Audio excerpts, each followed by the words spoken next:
আসসালামু আলাইকুম। আমাদের ছাদ বাগানে কিছু মরিচ গাছ লাগাইছিলাম, সেগুলোতে খুব সুন্দর মরিচ হয়েছে। এগুলো আমরা রাসায়নিক সার কিংবা কীটনাশক ছাড়া এগুলো আমরা চাষ করছি। এগুলো শুধু জৈবভাবেই চাষ করা হয়েছে। আজকে কিছু মরিচ হারভেস্ট করে নিব। কিছু মরিচ পেকে গেছে এবং কিছু কাঁচা আছে। চলুন তাহলে কিছু মরিচ হারভেস্ট করি।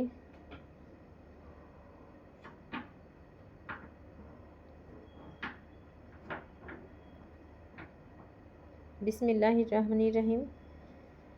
আমার সাথে আমার ছোট বেবিটাও কিছু মরিচ হারভেস্ট করতেছে।